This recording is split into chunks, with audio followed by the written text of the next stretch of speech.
Salut à tous, c'est Pank de la chaîne, bienvenue sur cette deuxième partie de la méthode Silva avec l'IPASCO. On vous propose toujours cette étude de cette soirée avancée de 73 et on était sur la notion de contrôle de l'esprit et on voit que José insiste dessus. Donc là encore, on peut revenir sur un parallèle avec l'auto-hypnose. Dans l'auto-hypnose et dans l'hypnose de façon générale, l'idée est de se focaliser sur quelque chose pour pouvoir contrôler, orienter, diriger, maîtriser nos pensées ou nos futurisations ou nos corrections qu'on veut apporter. Et ne pas se faire parasiter par d'autres idées, d'autres concepts, le monde extérieur, etc. On a cette notion où dans le contrôle, il y a une espèce de focalisation, de capacité à être présent, et là on peut ramener à cette notion de présence, présent dans ce qu'on est en train de faire pour le corriger, si on utilise une sémantique Silva, pour l'améliorer, pour le faire évoluer, pour le transformer, si on reprend des notions plus d'accompagnement.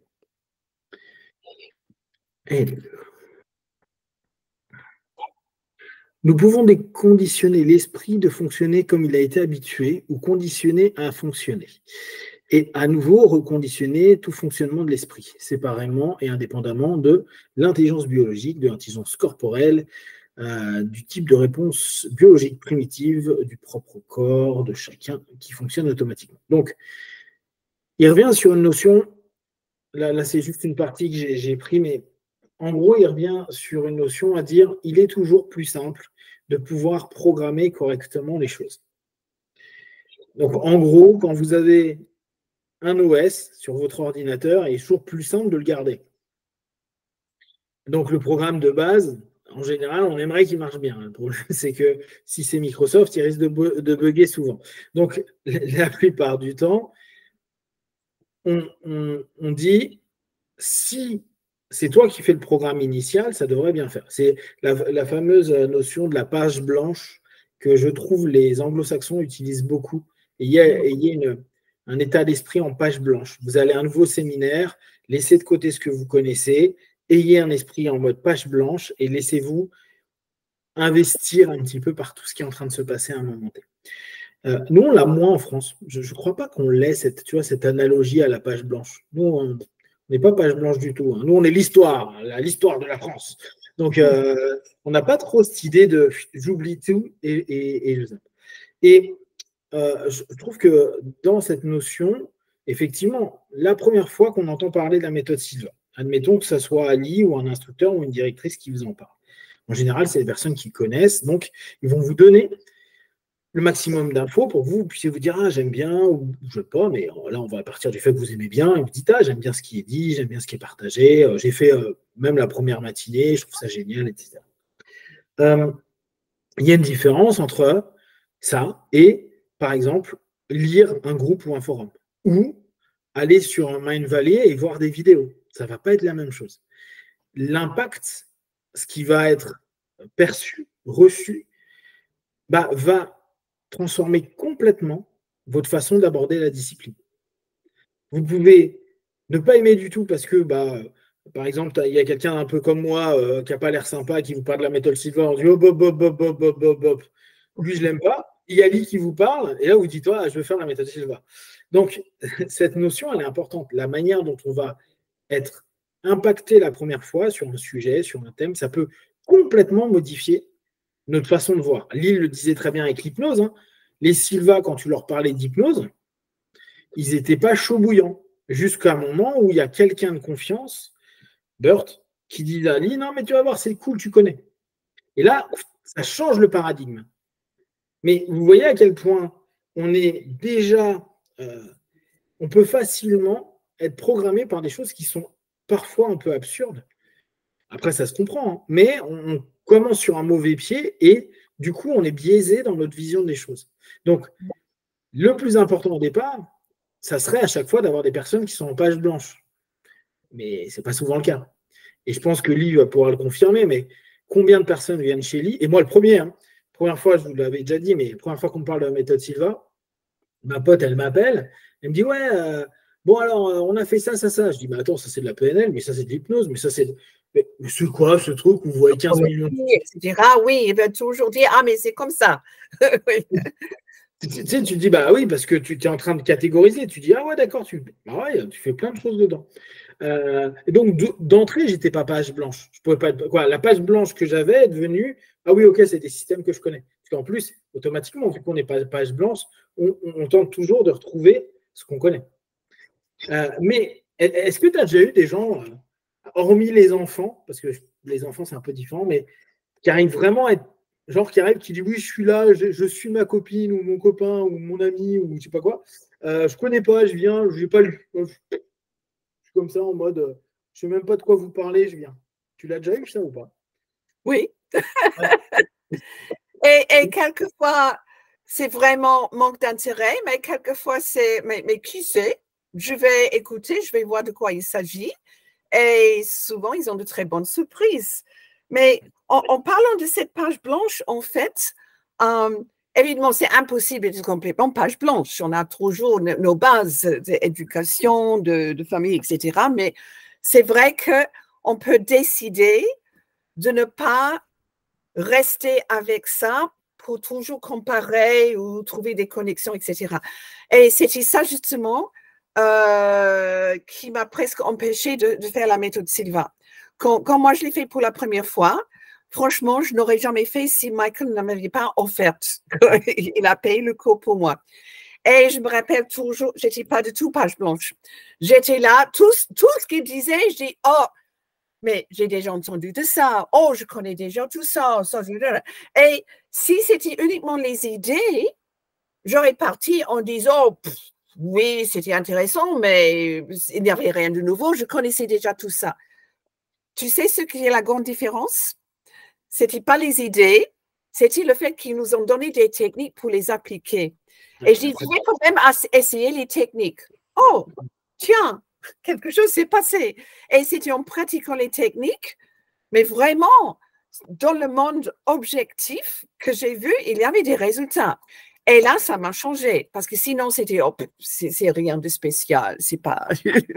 Mais quand même, c'était pas le concept ou les idées ou la philosophie qui était différente, c'était qu'il a trouvé un moyen de former les gens pour qu'ils puissent justement pratiquer des choses et là, vraiment développer leur esprit.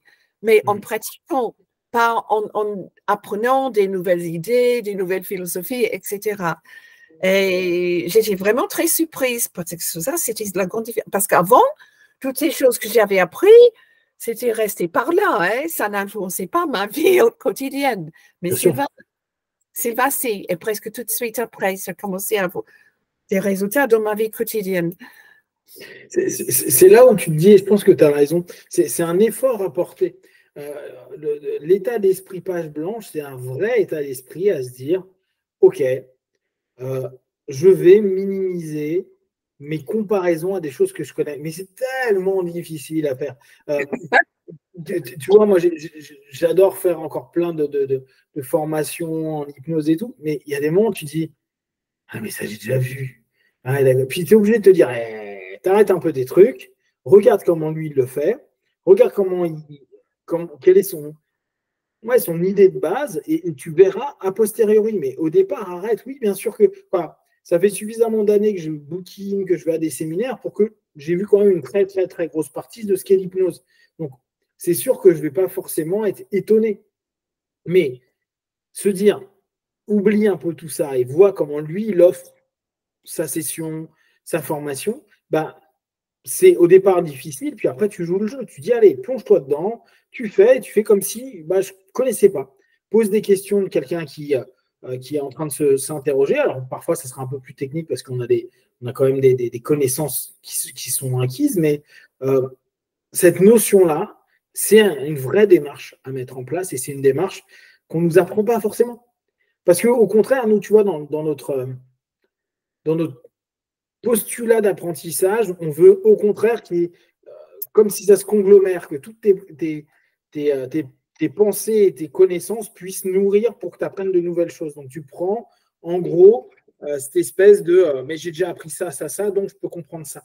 Et donc, tu reviens toujours sur cette référence-là. Ce n'est pas évident de se dire, mais c'est peut-être pas la meilleure façon d'aborder les choses et que parfois, se dire, je fais comme si je ne connaissais pas et je vois comment j'absorbe les infos, peut-être mieux. Donc ça, c'est la première chose. Ça serait bien d'avoir la feuille blanche. Néanmoins, il y a des gens qui ne sont pas feuille blanche du tout, qui ont des problématiques, des croyances, des valeurs, etc. Et qui aimeraient changer d'état d'esprit, et qui aimeraient changer de comportement, et qui aimeraient changer plein de choses. Sauf que c'était Jerry Kine qui aimait dire ça, même si moi maintenant je suis moins d'accord, mais à l'époque, il aimait à dire que plus une personne est âgée, plus il est difficile pour elle de changer. Et notamment, il disait l'hypnose est plus difficile sur les personnes âgées parce qu'elles ont trop de points de référence dans le réel et donc elles n'arrivent plus à partir dans cette notion de point de référence subjectif où elles se laissent aller à des choses. Leur page est tellement couverte d'écriture, il n'y a plus de place pour mettre des nouvelles choses. Exactement. C'est le contraire de page blanche, oui.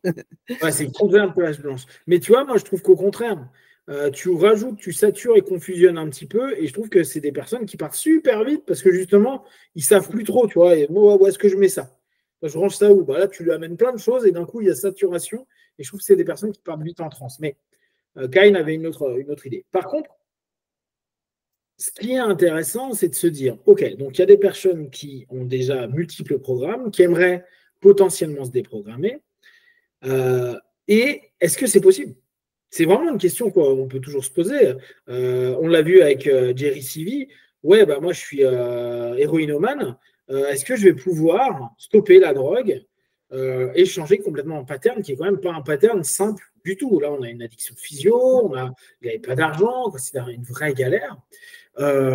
Et le questionnement, il se pose. Et c'est des questionnements qu'on a, nous, quotidiennement en consultation.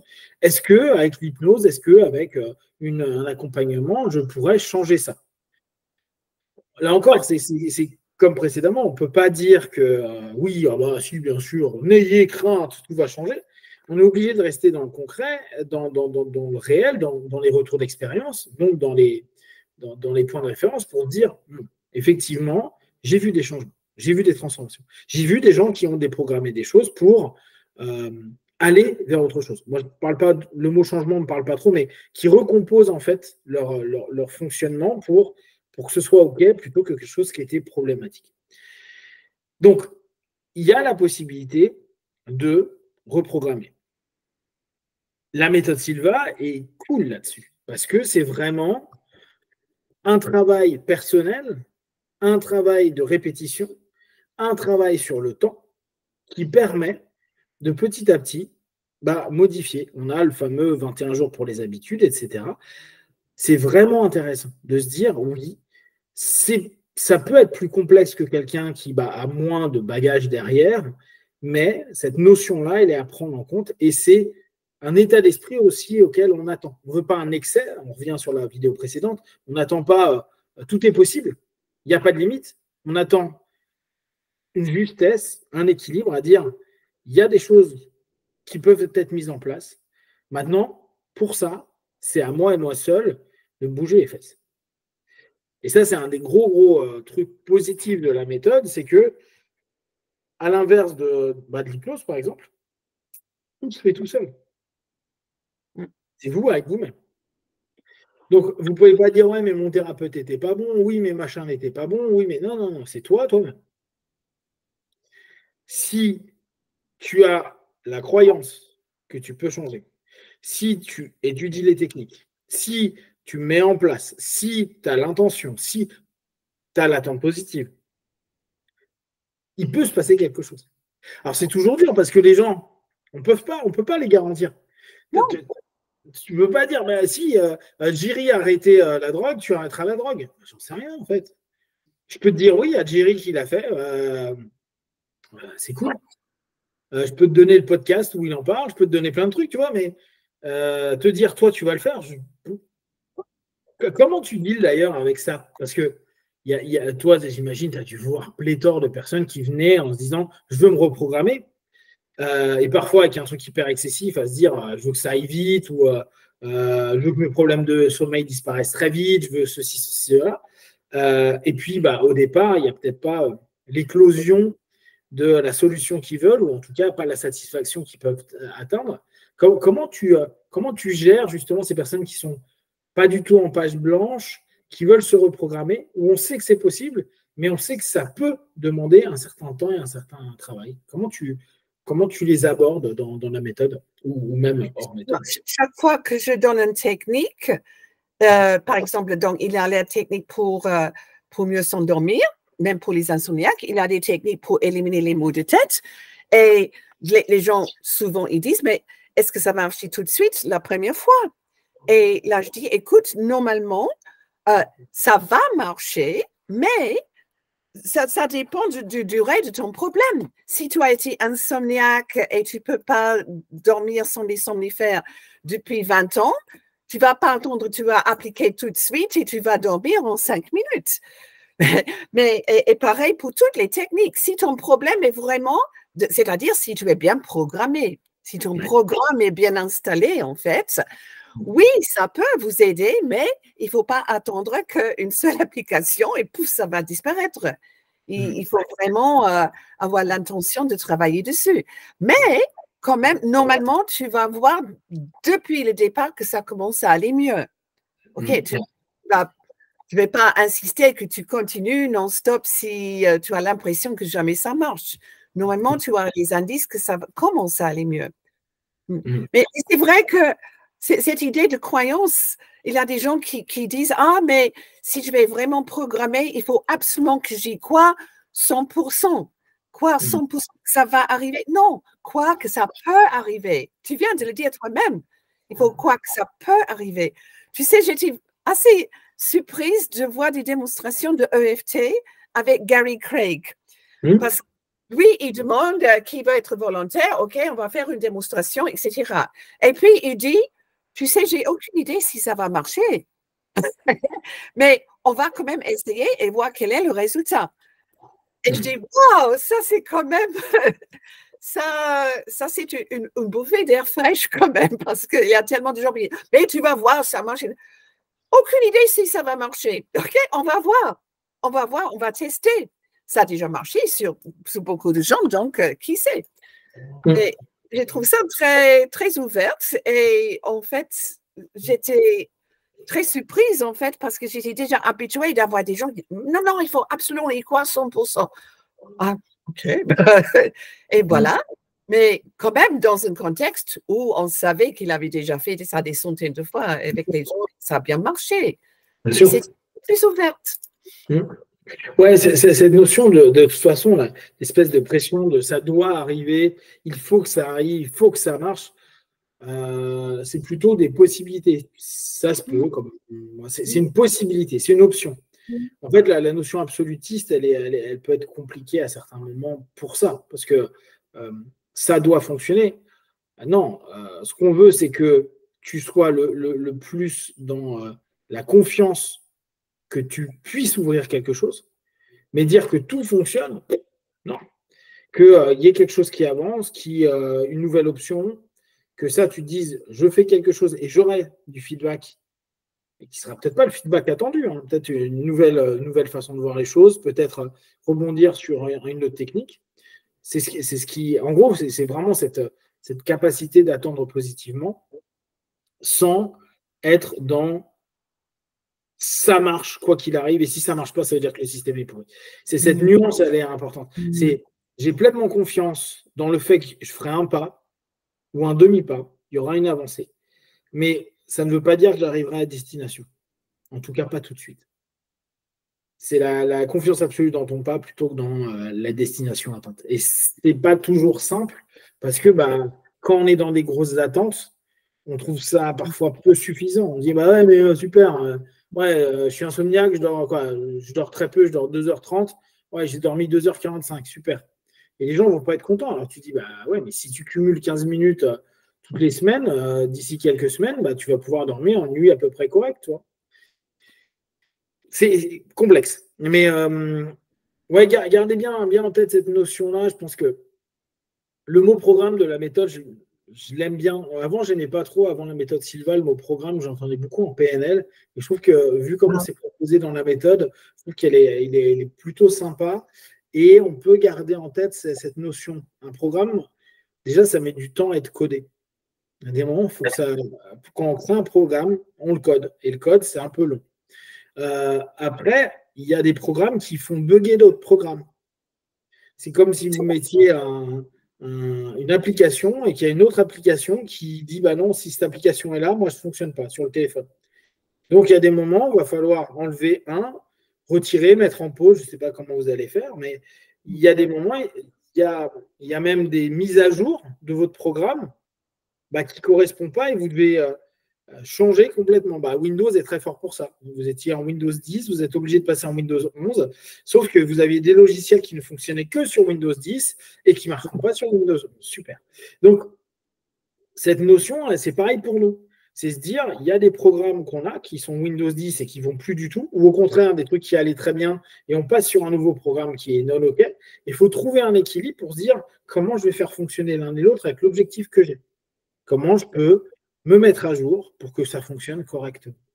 Et je peux me reprogrammer. Parfois, ça va demander un peu de temps, ça va demander de la réflexion, ça va demander parfois de retirer des choses ou de penser les choses autrement, de voir les choses autrement pour pouvoir se donner le droit de se reprogrammer. Alors.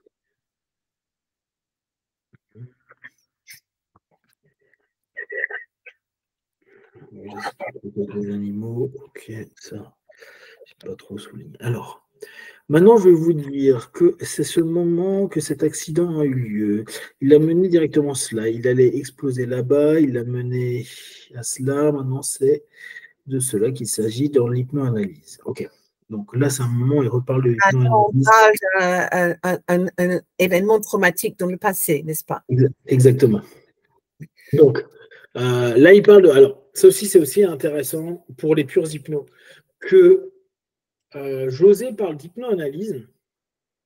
Ce n'était pas un mot qui était particulièrement utilisé dans les années 70. Celui qui a vraiment utilisé ce mot-là, c'est Dave Hellman. Donc, c'était pas un mot, je ne l'ai pas lu beaucoup. Je ne dis pas qu'il n'existait pas et qu'il n'y avait que Dave qui l'utilisait. Mais c'est intéressant de voir qu'il utilise ce mot hypnoanalyse. Qui, même aujourd'hui, tu vois, quand je parle d'hypnoanalyse, les gens ils disent c'est quoi? Parce que ce n'est pas un mot qu'on a l'habitude d'exploiter. Non, on parle plutôt de régression. Oui, exactement. Exactement. Nous pensons que c'est de cela qu'il s'agit en psychanalyse, essayer de trouver ces traumatismes, ces zones de répression ou ces situations traumatiques réprimées qui dérangent l'individu à cause de stimulants environnementaux qui tentent de déclencher l'ensemble des éléments. Venir très près du déclencheur, ce qui rend l'individu mal à l'aise dans sa façon de vivre. Il y a un problème, il ne sait pas ce que c'est. Maintenant, l'hypnoanalyse, ce sont ces gens qui sont régressés à l'âge jusqu'au moment de cette situation pour utiliser l'énergie assignée à ce mécanisme particulier. Et c'est ce qu'on appelle l'hypnoanalyse. Donc, dans le contrôle mental, si la première personne est dans la chaise, elle peut crier, ok, bon, ça, on s'en fiche. Donc, ça c'était vraiment un des éléments que je trouvais intéressant, où on revoit encore l'expertise de José, l'intérêt qu'il portait à l'hypnose, la compréhension qu'il en a de l'hypnose n'est pas simplement un ensemble de suggestions, point. C'est aussi un travail régressif, un travail d'étude du passé, d'étude des triggers / déclencheurs psycho, des ancrages, pour ceux qui font plus de la PNL, permettant dès lors de mieux comprendre et de recomposer un petit peu les choses pour permettre aux consultants d'aller mieux. Donc, j'avais trouvé ça très, très chouette. Et c'est vrai qu'on a, à certains moments, on a vraiment l'impression qu'il donne un cours en hypnose, n'est-ce pas? Complètement. Oui. Je trouve qu'il va sur des notions d'hypnose que même à certains cours d'hypnose, tu n'as pas, tu vois. Il a des partages de connaissances sur l'hypnose où tu te dis... Et tu vois, c'est là où c'est amusant, parce qu'on est sur son cours avancé, on est ensemble dans ce partage, on est dans... la méthode Silva, ce n'est pas vraiment de l'hypnose, mais quand même, regardez vachement l'hypnose. chose qu'il a complètement retirée au fur et à mesure des années, hormis à laisser un peu en graduate, mais c'est hyper intéressant de se rendre compte qu'il était vraiment dans une dynamique où l'hypnose, il l'a étudiée de fond en comble. Et pour moi qui suis hypnotiste, j'adore, je suis fan. Oui, je me demandais si une personne est suicidaire, n'a pas d'instinct de survie, ne souhaite pas survivre, pouvez-vous déclencher un mécanisme qui est un instinct de survie? Eh bien, c'est autre chose maintenant. Vous dites que la personne veut se suicider. Comment peut-il y avoir un mécanisme de survie? Je ne pense pas qu'il y en ait. Non, il n'y en aura pas. C'est une mauvaise situation de programmation, d'accord? Vous comprenez? Je ne comprends pas. Alors, serait-il impossible de travailler dessus? Mais je ne suis pas sûr s'il était suicidaire. Eh bien, la personne que voulez-vous dire par suicidaire? Cela doit être une dépression sévère. Maintenant, je veux savoir pourquoi une dépression sévère alors, parce que si cette personne n'était pas déprimée, elle penserait-elle au suicide? Alors là, c'est intéressant ce qu'il est en train de faire. Il est en train de faire un recadrage sur le principe de si la personne est suicidaire, c'est l'élément final en fait. Et donc, si elle en est l'élément final, c'est qu'il y a eu quelque chose en amont. S'il y a quelque chose en amont, la prise de conscience de ce qu'il y a eu en amont est quelque chose d'essentiel et d'important pour, au fur et à mesure, remonter et là, reprogrammer ou comprendre, peut-être travailler sur sa déprime, sur sa dépression, sur les éléments déclencheurs à un moment donné. Donc, on n'est pas sur juste, ah bah la personne a des pensées suicidaires, tiens, on fait une programmation dessus. Non, il va falloir avoir un travail un peu plus précis pour lui permettre de savoir sur quel type de programmation il a travaillé. Pourquoi il est déprimé, pourquoi il est dépressif, pourquoi il a eu ces pensées-là, pourquoi maintenant il en est à vouloir faire l'acte. Et c'est là où tu te dis, le cours, à l'époque, il était vraiment, en tout cas en répondant à ces questions-là, tu sentais qu'il y avait un côté où il était encore, lui, dans une démarche de compréhension thérapeutique. Je ne dis pas qu'il faisait de la thérapie, je dis de compréhension thérapeutique. Et là, ce qu'il propose, c'est vraiment intéressant. Il recadre la notion dont on peut voir, ou la question qu'on se pose sur la notion suicidaire. Ce dont nous parlons maintenant concerne les personnes qui ont eu ce genre d'expérience de vie, et nous constatons que c'est généralement produit avant l'âge de 7 ans. Là, on revient sur les principes purs hypnotiques, en moyenne, par le mécanisme de survie, ce qui signifie qu'il fonctionne la plupart du temps dans la survie. C'est une programmation très forte pour le mécanisme de survie, et nous pouvons voir que nous pouvons tester cela facilement. Nous emmenons un individu en θ, et nous disons à cet individu, je vais compter de 1 à 3, vous ouvrirez les yeux, mais par la suite, lorsque vous verrez mettre ma main droite dans ma poche, bon là en gros, il réexplique, c'est pour ça que Lee disait, c'est un vrai cours d'hypnose, il réexplique des réinductions et des processus pour approfondir la personne, pour l'entrer pleinement en θ, pour commencer à aller faire une régression. Donc là, vous voyez qu'on part sur plus l'auto-programmation, mais vraiment l'aide au travers d'un praticien qui va le faire régresser pour savoir l'origine avant les 7 ans de ce qui a pu être traumatisant, gênant, et qui après, ça c'est une des théories très hypnotiques, que l'ensemble des fois, c'est un peu comme des points de référence. J'ai eu un trauma avant 7 ans, et malheureusement après, toutes les choses qui vont s'y rattacher, psycho ou émotionnellement parlant, je vais rattacher à ce trigger, à cette gâchette. Donc, à chaque fois que ça va se déclencher, même si ce n'est pas le même cas, je vais revivre la même sensation psycho-émotionnelle, ce qui fait que j'étais en insécurité au fur et à mesure du temps. J'ai plein de choses dans ma vie qui me mettent en insécurité, mais inconsciemment, je me mets dans de l'insécurité parce que je ne connais pas la sécurité. Donc, je revis plein de choses et ça se cumule et ça fait qu'au bout d'un moment, il y a un ras-le-bol, une saturation, tout ça. Ça, c'est vraiment très intéressant. Donc, c'est là où, comme disait Lee, on est vraiment dans un cours d'hypnose. Oui. Et en fait, Nelda Sheets, tu sais, qui était la première instructrice dans le premier cours, elle me disait en fait qu'avant qu'il enseignait la méthode Silva, il enseignait des cours en hypnose. Ouais, et qu'après, il a pris son cours en hypnose et il a adapté pour mettre beaucoup de choses de ça dans le cours avancé. Et là, on le voit clairement. Oui, la connexion est vraiment évidente. Là, on est dans un vrai cours d'hypnose, d'accompagnement sur les traumas et sur les problématiques en régression à la cause. Donc, c'est propre. On va s'arrêter là pour aujourd'hui, pour cette semaine, pour ce mois-ci. Donc, si vous voulez voir Lee, je vous rappelle Paris ou Belgique, en hypnovision, en Supermind, en quoi d'autre tu fais? En Belgique, entre Lévis, Supermind, mouvement oculaire, je ne rappelle plus. Hypnotique, oui. Vous pouvez voir tout ça sur hypnovision.net. Oui. Si vous voulez avoir toutes les infos. Donc, n'hésitez pas, si vous êtes dans la région de Bruxelles et que vous avez du temps pour découvrir tout ça avec lui. Les instructeurs du côté Silva proposent toujours, il y a Christian qu'on avait reçu qui propose toujours ses soirées. Il y a les autres instructeurs qui vous proposent soit des séminaires en live, soit des séminaires online. Je dis online, en live ou online.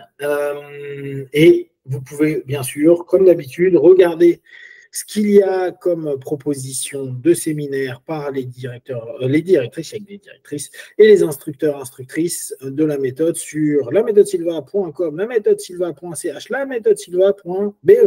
Et comme ça, vous avez partout dans le monde francophone. Dernière petite question, est-ce que tu sais s'il y a un francophone qui a été formé au Canada, au Québec? Oui. Ouais, ça y est. Oui, c'est assez récent. Elle a commencé à donner, elle ne donne pas pour le moment les cours en ligne, mais elle a donné plusieurs cours en live à Québec. Tu peux la trouver sur le site Méthode Silva en Canada, mais elle est aussi en train de construire son propre site directement en français. Très bien. Donc, très, très bientôt. Nickel. Donc maintenant, il ne nous manque plus qu'un méthode Silva Polynésie, méthode Silva Guyane, méthode Silva. Ouais. N'hésitez pas. Hein. Il y a de la place partout. Et donc, si vous êtes vraiment intéressé, allez sur les sites pour vous renseigner, contactez les instructeurs, les directrices. Vous aurez plein d'informations. Tu as une petite chose à rajouter sur la fin ou c'est bon? Non, c'est bon. Okay. Si vous avez des questions, vous les partagez sur Facebook, YouTube, on y répondra le plus rapidement possible. Comme d'habitude, tout ce qu'on propose ne prenez que ce qui est juste pour vous. Tester, observer, analyser, conclure. B1, à très vite. Merci. Ciao, ciao. Ciao.